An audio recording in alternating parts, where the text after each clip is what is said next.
Tēnā koutou, tēnā tātou katoa, tēnā koutou ki te whare wānanga o Tamaki mai kaurau, ko Richard Roxburgh tēnei, ko Associate Professor at the University here for Neurology. Kuhu mai, haere mai, you are welcome here. This is your space now. And you are most welcome. We are here because of you.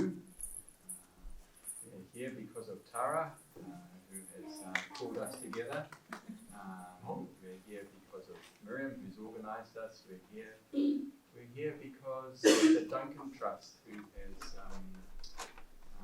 your hand Gordon, your hand Julie, and Christine. People who have really, well, I'll touch on that a little bit more. We're here for a number of reasons. And we're here mainly because of the families here who have been affected by cerebellar ataxia. You're all welcome here today, and I hope you go away today with some ideas, some hope, and if you don't go and a chance to talk to other people, and maybe it's the first time you've met people who are in other families who have the same condition or similar conditions to yourself. If that's so, then that's good, because at least you've seen that you're not alone, and that would be a good thing for a start. But I hope also you'll see that this is the beginning of something that we can work on together here in Aotearoa, New Zealand, here in Tamaki Makaurau, and that we can work together. Nō reira, tēnā koutou, tēnā koutou, tēnā koutou. So on the program, I'm supposed to be, first of all, talking to you about the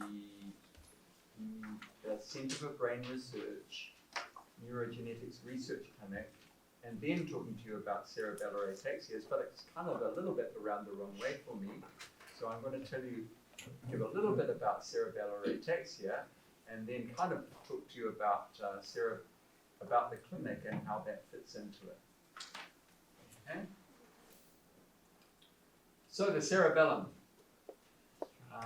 One of my colleagues went and gave a talk at his son's school, and he got a very nice letter back from one of the son's classmates saying, "Thank you for telling us all about the cerebellum, that little green in his diagram, the little green thing at the bottom of the brain, and this has the little yellow thing at the bottom of the brain." It isn't yellow, it isn't green particularly, but it's shaded yellow in this picture. The cerebellum it means the little brain, and in a sense it may be little, but it is packed with cells. It's got almost as many cells, and it used to be thought to be 10 times as many cells, but as in the as the rest of the brain itself. It is complicated, and it's kind of like a small computer, and it's set out remarkably in a remarkably structured way. So the most important cells in the cerebellum are these red cells, and they're called Purkinje cells. These Purkinje cells have hundreds of thousands of connections with these horizontal fibers in the cerebellum, and you can see this is just a little section of somebody's cerebellum here. Hundreds of thousands of connections, and each of these connections can be strengthened or weakened. So you strengthen one, you weaken another, you strengthen another, and all the time they're getting feedback from the brain, the spinal cord, and as the feedback comes into the spinal cord, you get feedback. Now, did I perform that task smoothly, well then good, we'll leave the connections as they are. Did I accidentally bump it? I'll change the feedback on those connections there, between those fibers there, from these cells here, and the Purkinje cells. And it's the strength of those connections that allows you to make coordinated movements. And this is a broad major simplification of what happens, but this is our broad understanding of how the cerebellum works. The cerebellum gets input from the cerebral cortex, that's the outside thinking part of the brain, and where the action, if I'm going to move my left hand, the most important thing is that the right part of my brain over here sends a message down to the spinal cord and out to there. But at the same time, another message goes to the cerebellum, and the cerebellum has an input to the fine motor control of that movement. So as well as the actual movement, you have to control the movement at the same time. There's those connections to the brain stem. That's this part here of the brain. That's where things like breathing, things like balance, that the very next thing, the balance organs are in there. So you can imagine the ears are on the side here, and inside the ears are the semicircular canals, and the connections, the innermost connections of the balance organs come right in here. And all those things are integrated with the cerebellum. So if there's a problem with the cerebellum, then people have major problems with fine motor movement, with their balance, particularly walking, maintaining posture. So I saw a person this morning, on my ward round this morning, obviously a problem with his cerebellum. Every time he's standing up, he's falling to one side. Poor chap in the ward, and that's very disabling. Yesterday he was fine, today he isn't. This is obviously a stroke. That's not what I'm talking about. I'm here today, but you can see that this is something that's clearly something that the cerebellum does. Something that this fourth thing is kind of a newer thing in our learning in the last sort of 10 or so years, that we think that the cerebellum is important for actually learning how to do things.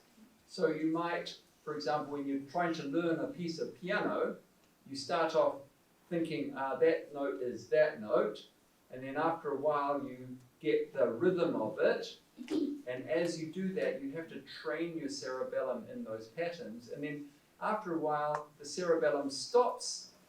You've learnt it, and the cerebellum is no longer learning it, and that's been transferred, if you like, onto another part of the brain where you get that encoded.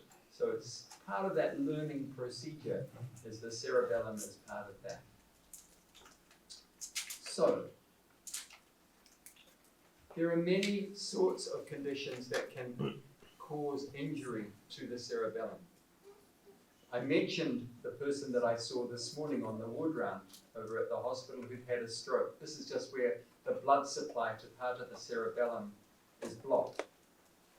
Also, tumours, if they grow into the cerebellum, can cause a stroke, can cause injury. You can have infections of your cerebellum, and after an infection, your body can then attack your cerebellum like an innocent bystander in a war. When you go to attack the virus, your cerebellum can get attacked. And that's kind of a not uncommon reason why a teenager might have a problem with their cerebellum. Sometimes, again, when you go and try, your immune system tries to throw off cancer, the immune system can attack your cerebellum. But the most common reason for a cerebellar disorder, and the reason we're here today, is because of a degenerative disease of the cerebellum. Degenerative means that They're there to start with. All the cells are in the right place. They're working fine. And then some of those cells decide, for whatever reason, to die off or stop working.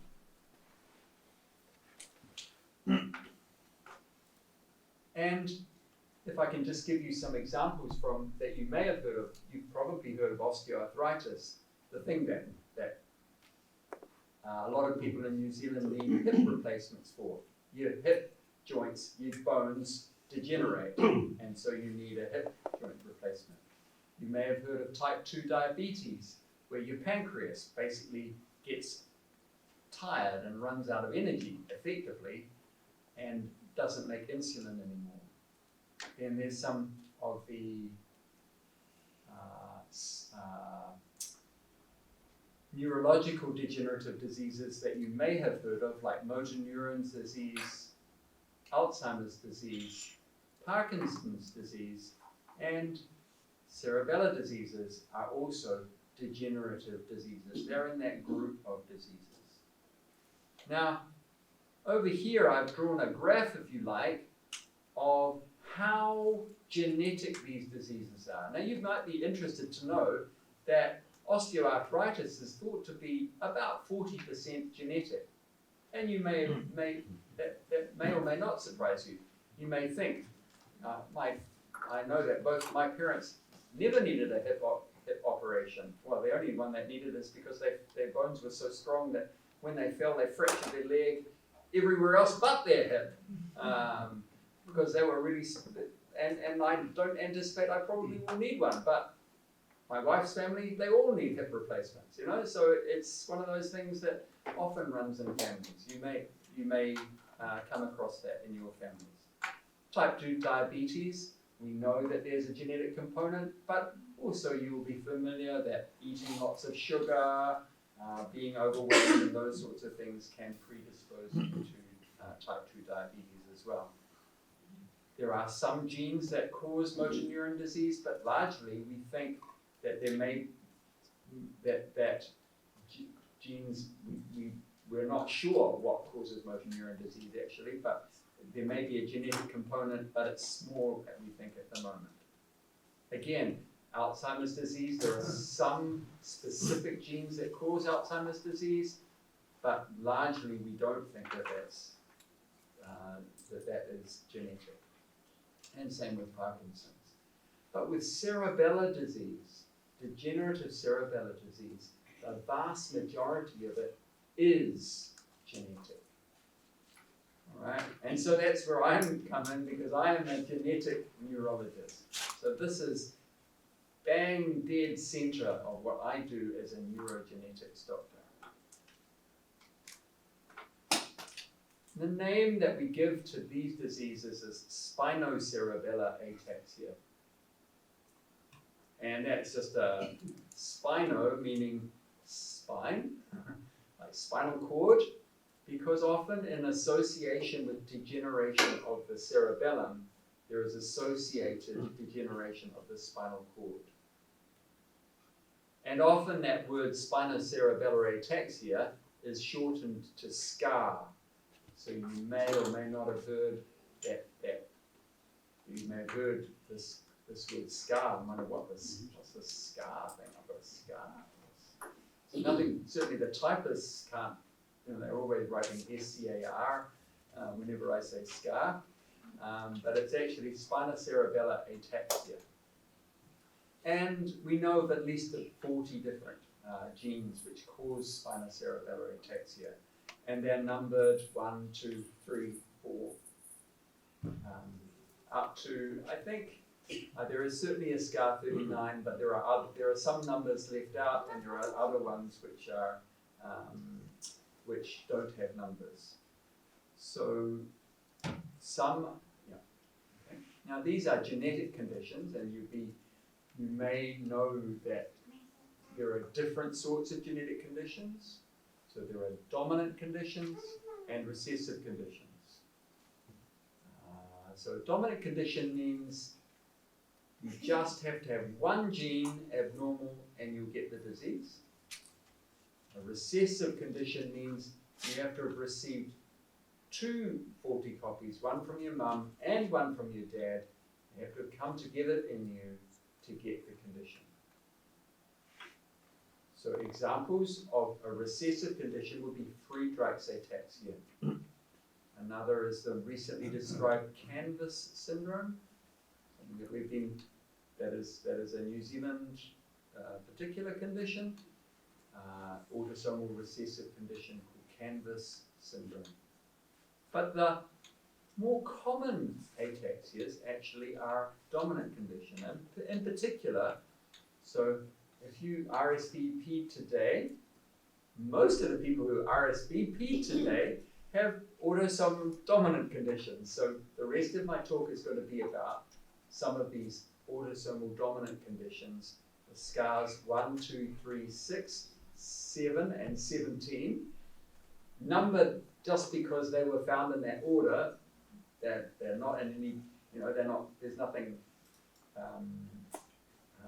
so that's not a particularly good lotto number selection, as far as I know. But all those have the same, they're all autosomal dominant, that is, you only have to have one genetic abnormality and you'll get the condition. If you pass on one abnormality to your child, then they will get the condition. But if you pass on the other one, they will not get the condition and their children will not get the condition. So that's the up and the downside of a dominant condition. All right. So now it's really fascinating that these conditions, well, I'm going to just dip into some genetics here. Can I stop myself? I'm, after all, a university professor sort of person, so I'm going to talk a little bit about some DNA. So I just want to tell you about this amazing thing that was discovered, Watson and Crick and people like that you may have heard of, about DNA and RNA and proteins. Does everybody know about this? Has everybody got this concept? DNA is the stuff that's in your sperm, that's in your egg, come together, make cells. They're in the nucleus of your cells. The cells divide. A bit of DNA goes in your chromosomes into each of the cells. Right? Does this ring a bell? And DNA is that double helix that we see the pictures of. Yeah. And it's the DNA that tells you your eye color, whether you've got freckles, whether you're going to get premature balding, whether you're going to have, all these things, osteoarthritis as it turns out, or indeed whether you might get Spinocerebellar Ataxia. And the DNA has got to get its message from the nucleus, like the control center in a cell, out to the rest of the cell to tell the cell how to do things. See, it's sitting there at the center of the cell. It's no good if it's just going to sit there. It's got to get the message out. And the message is through this thing called RNA. So DNA, RNA, they're pretty similar sort of names. And often we put a little M in front of it because it's a message. It's messenger RNA. RNA is like a copy of the DNA, and that's something, so the cell machinery goes in and it prizes open the DNA and makes a copy of the DNA in this other molecule called messenger RNA, and it copies the DNA, and that messenger RNA then goes off to the rest of the cell to tell the cell what to do. All right? It's amazing. This is happening as we talk. All the time, this is what's happening to you all the time. As you're digesting your food, this is what's happening. As you're, it's extraordinary. Now, the messenger RNA then gets to the cell, and your cell has machinery to interpret the message. And it goes along and it reads 3 letters at a time as a word. And it says, for each of those words, I'm going to make what's called an amino acid, and it grabs an amino acid, and then it says, what's the next 3 letters? Oh yeah, okay, we got one of those, and we put the next amino acid, and it grabs the next 3 letters. Oh, I'll have one of those. And it's like an order on a you go to a shop and you're filling out an order. I'll have one of those, and I'll have one of those, and I'll have one of those, and then line them all up. And all those amino acids together, that's the little orange things, you don't need to know what the names of those are, together make a protein. Okay, and this is happening all the time in your cell, all the time. And this is the fundamental idea between DNA, RNA, and proteins. Now, what happens in this condition, in these conditions, Spinocerebellar Ataxia is 1, 2, 3, 6, 7, 17, and also in Huntington's disease, and also in a number of other diseases, is that you have a sequence in the DNA where the DNA letters, there's 4 letters, C, A, G, and T. They're the only letters that we have in the vocabulary, in the whole of, that's all we use in our DNA, C, A, just 4 letters. So the letters, and it's perfectly normal, it goes C, A, G, C, A, G, C, A, G, C, A, G, C, A, G. All of us have CAG repeats. I have CAG repeats on my chromosomes, Miriam does, everybody in this room does. But the thing about it is that the CAG repeat gets longer. And in people with spinocerebellar ataxia, it's just that extra CAG repeat length that causes the condition. So out of your 3 billion base pairs, 3 billion, having an extra 21 or so is what causes this condition. Isn't that extraordinary? No, I just find that extraordinary. And the result of that, after the messenger RNA, it gets converted into a protein with extra bits of amino acid. So this piece of amino acid is, instead of this track being short, this blue track here should perhaps be half that length. It gets longer, and we think that that's the toxic thing that causes the problem in these diseases. So, what can we do about that? Well, I can tell you that at the moment, at Auckland Hospital, for people with Huntington's disease, we are giving them a drug. Well, they're in a trial of a drug, which we are injecting in the fluid here. And this drug acts at the messenger RNA. Everybody know what the messenger RNA is? That's the message that goes from the DNA to the protein, and it binds to that messenger RNA, and it causes the messenger RNA specifically for the Huntington protein to be destroyed, so that we are making less of the Huntington protein in those patients.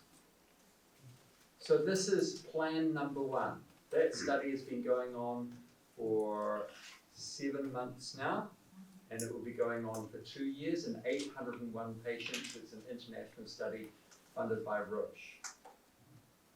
Okay, why am I talking about that when you're talking about cerebellar ataxia? Because it's the same principle. And there are other drug companies which are developing the same principle for motor neuron disease and also for SCARs, and in particular SCAR2. I can tell you at the moment SCAR2 is being worked on for this. So that's plan A, is to reduce the protein, the abnormal protein. So 18 people, so we've got 6 people here at Auckland at the moment, and there's 18 people in New Zealand that we're working on. And we're just hoping that that will work, that will reduce the progression of the disease. So coming back to spinocerebellar ataxias. So I told you that these are all in the DNA, they have CAG repeats. Now, it is normal to have CAG repeats. It is abnormal to have an extension of the CAG repeats. So here are the different conditions with CAG repeats. Huntington's disease, you'd have up to 36, and then bigger than 36, you get the condition. Spinocerebellar ataxia, up to about 38 is normal, and then you get the condition from 45, above 45. SCAR2, you can see the ranges from 36. SCAR3, you actually have to have quite an enlargement before you get the condition. Bizarrely, with SCAR6, just a tiny little increase, just to 21 is enough to cause the condition. SCAR7, you get a little bit, but with SCAR7 it's really unusual because you can get these huge expansions, etc. The reason I'm showing you this is that each of the different conditions has a different size of expansion, but for some reason that's pathological and we don't really understand why that is. There's something about the way that gene is expressed in the different cells that makes it pathological. But I want to tell you about one thing that's really taken off in the last year. So, one thing that we have known for many years is that the larger the expansion of the repeat, the earlier, on average, the disease comes on. So if you can see that people with SCAR3, these are all people with SCAR3, you can see that as the size gets larger, the age of onset tends to get a bit earlier. If you look at the light blue ones, this is the people with SCAR6. You can see generally there's an age group there, but if you have a larger repeat, the age of onset is earlier, and you can see the same with the other coloured dots. Now, I'm going back to Huntington's because Huntington's has been studied so well, and so I'm sorry if you're thinking that but the principles are the same, I promise you. The data is so good from Huntington's. This is a Huntington's picture. And you can see that there's this graph with the age of onset and the number of CAG repeats. But what I also want you to look at in this picture is that you can have this number of repeats, and you can have the age of onset anywhere between here and here. So the age of onset is not just predicted by the number of repeats. There's a whole lot of extra variation. So the amazing thing about Huntington's is that we have been collaborating internationally in Auckland across the road. There's a study called Enroll HD, and we are joined up with people with 23,000 people with Huntington's, and some controls are collected now internationally. So we can do studies like this one. And you can look at what are the other genes that influence the age of onset once you've accounted for the CAG repeat. So they said, let's have a look at everybody with 42 and let's see what other genes influence it. You with me? And they've been able to do with 9,000 people now. And this is just published 3 months ago. And the amazing thing is that what we found is that in the cells, it's that CAG repeat. As you make new cells, the CAG, the DNA has to be copied, and it has to be copied accurately. And it looks like it's not copied accurately. And it's when we look at, so these are the different chromosomes, sorry, I didn't really explain this very well, but what this graph shows you is the points along the genes. So you can see that we have 21 chromosomes, and these points along here are the point us to genes which affect the age of onset. And when we look closely at those, they are all things which affect the stability of the CAG repeat as it's being duplicated. And indeed, you can see that, for example, with this gene here called MLH3, when you have one version of it,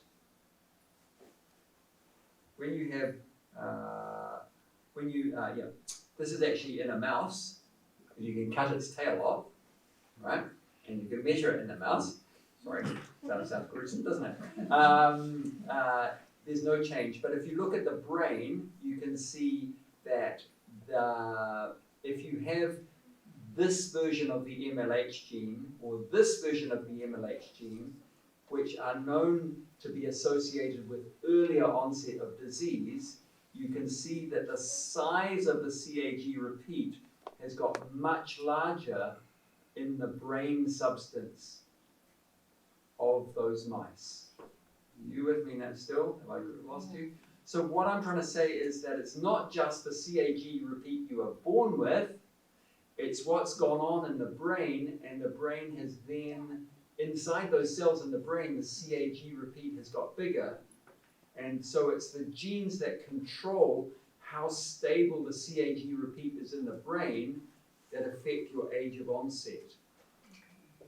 Okay? So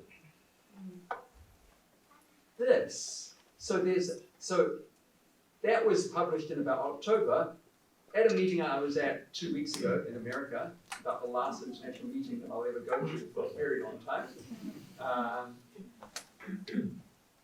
There was a startup company saying, we are focusing on this way of trying to control how CAG repeats stability in cells. All right? So what I'm trying to say is, this is something that we only really knew about we kind of knew about it a year ago. It was confirmed in about October of last year with that publication, and already people are really focusing on this as a major way of trying to slow down the progression of not only anything that works in Huntington's will also work here, I believe. Okay, so this is about CAG repeat diseases. So anyway. So I do note that I'm talking about, so why is Huntington's is of course a relatively common disease relative to many of the scars. And so we really need companies that are interested in these rare disorders.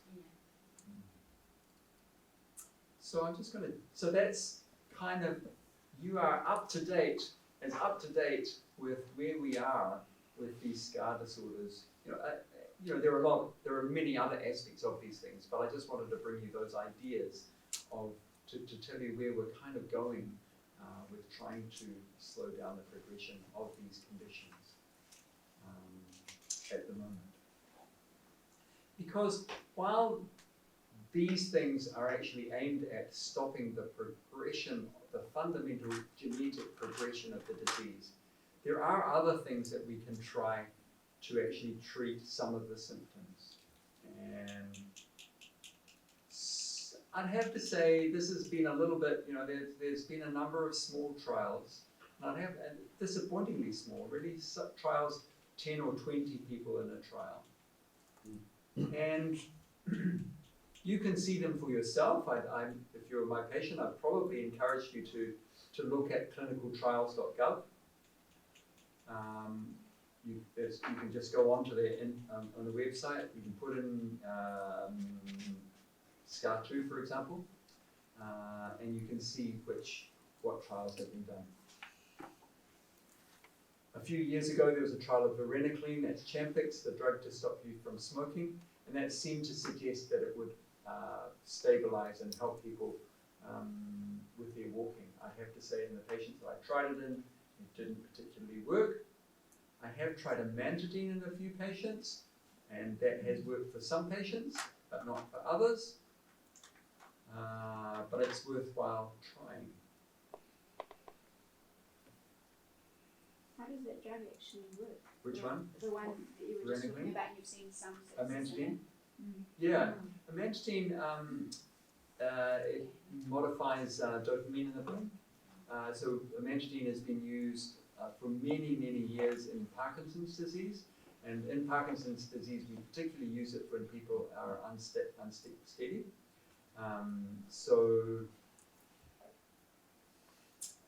In actual fact, originally it was designed as an antiviral agent. So I don't know. I really don't think we know very well how exactly it works.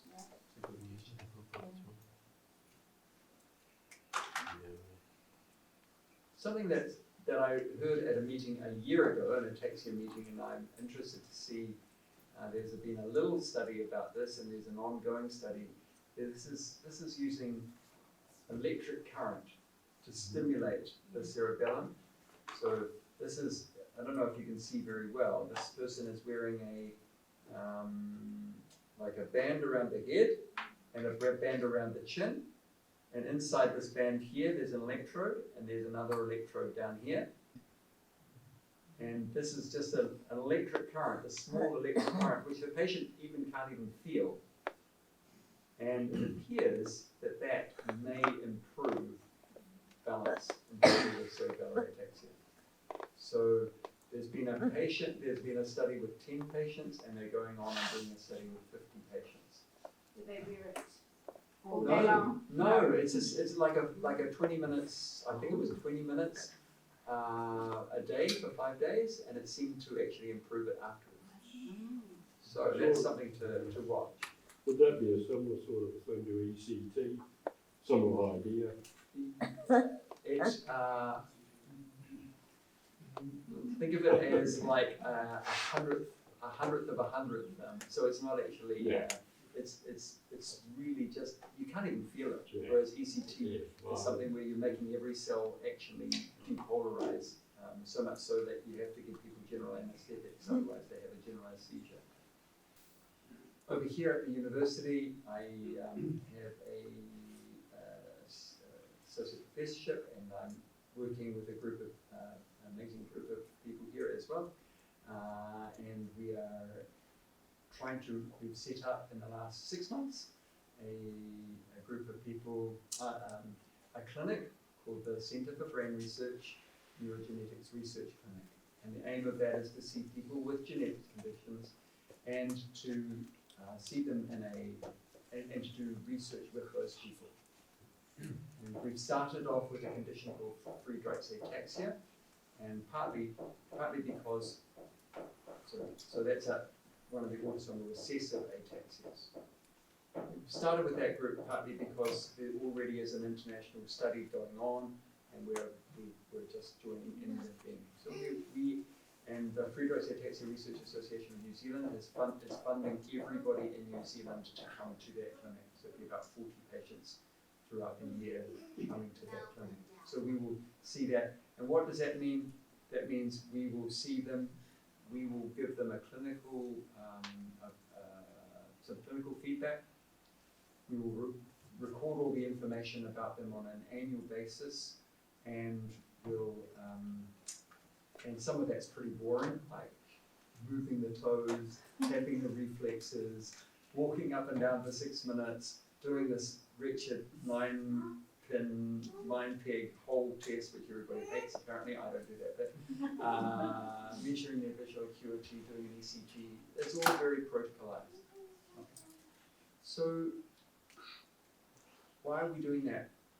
Part of that is because if we collaborate with people in America, in Australia, and other countries, we together with everybody will be able to do much better than we can on our own, and we're contributing internationally. Also, it allows us to develop expertise amongst ourselves. Most importantly, those people are also seen by Julie and by Christine and Nicola, she's not here, from the who are physiotherapists, occupational therapists, they do some of the assessments, but then we all get together and we also give the patients feedback. Amazingly, the Duncan Foundation has funded that we're able to then train the people's physios, OTs back around the country to implement the what we think that they need for their physio OT as well around the country. So that is absolutely amazing. I think that probably is the only place in the world where that has been done. That's outstanding. So I think if you've got free drugs, hopefully by in the next couple of years, this will be the country to have free drugs. Okay, so we are then so that we are now hoping to the Duncan Trust has also been the Duncan Foundation. I keep getting that wrong. Is now funding also some more of Julie and Christine's time to work on other conditions, and we've agreed that cerebellar ataxia should be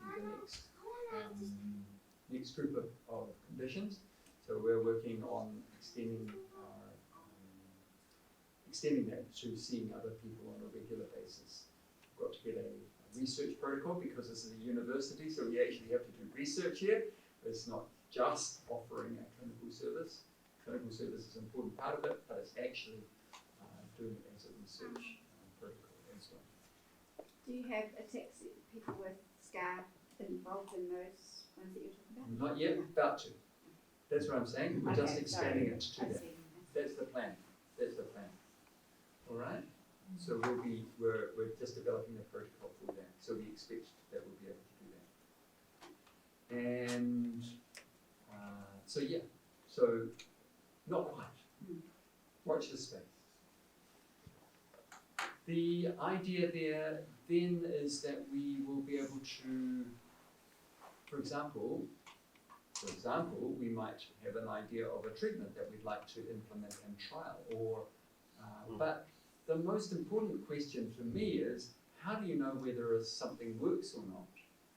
So if I had something that immediately made everybody completely well, fine. But a lot of these things, you actually have to have scales which measure the effectiveness of the treatment. I know that sounds like a really bureaucratic, surely you can work that out, but actually knowing whether something works or not is important, because when you do the test, you have to be able to determine whether the treatment that you're doing works or not, and that depends on having a scale that works. Does that make sense?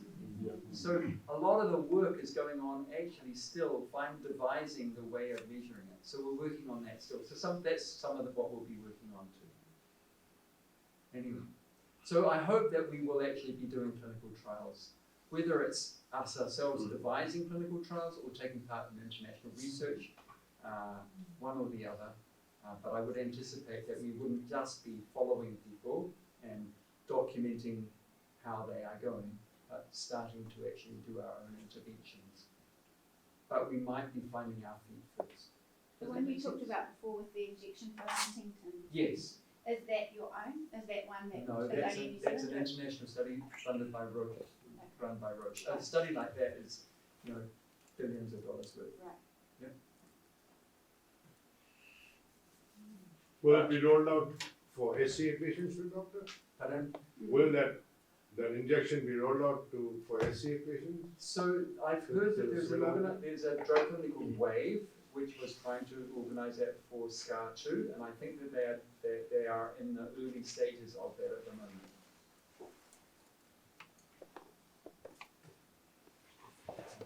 So, I just want to acknowledge the University of Auckland, who provides me with my salary.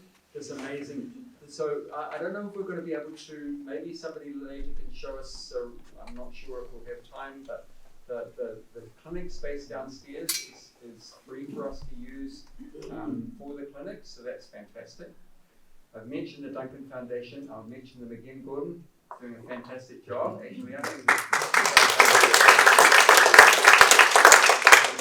the Muscular Dystrophy Association. She's here from there. Rachel, you're here. I know Miriam works here. And Farah, who bring people from around the country, and Royal HD, who are helping us with the Huntington studies. We're actually, we don't just do ataxias, we're doing SMA, we're starting an SMA, we're doing a national SMA prevalence study, we will be doing an SMA observational study here as well. At the very core of what we do, I know this sounds funny, and there's a little bit of a plea. We can't do this without the New Zealand Neuromuscular Disease Registry, because nobody would be here today without that.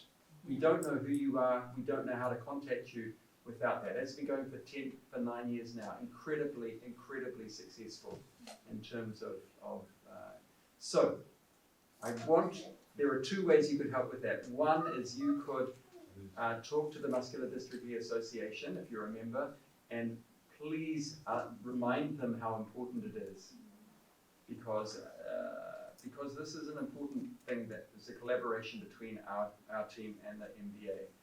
You could, if you wanted to, you could come and talk to me if you wanted to actually financially support it as well. So acknowledgements, I've mentioned some of the people, but look, this is a team effort, folks. There's Julie over there. Luciana is a neurophysiologist who's doing ultrasound in the clinic. Emma, we're working with motor neuron disease collaboration. Our collaboration won us a prize at the university last year. Kay is running clinics for drug trials for the Huntington's, and over here Pompey's disease, a muscular dystrophy. So we're doing that. There's Sir Richard Fall. This was the welcome day when we started our clinic here, and Dean, who helps run the show for him. Miriam, without whom we can't do any of this. She organises everything. Is that? Oh, that's Rachel. Rachel is an academic audiologist. Oh, that's in front. I don't know who's behind there. I can't see who's behind this. Is that Nicola? Yeah. We need a better photo. Christine over here works with Julie, is a physiotherapist, and Kerry, who's probably contacted you here, who's basically running the show on this side of the road for me, and Dr. Tony Antunovich, who's a retired GP, who's really helping do so much of this work with me, and has learned so much about Friedreich's ataxia and all these different things in the last 6 months. He's really an amazing guy. So yeah, thank you very much for your time. Do you have any questions?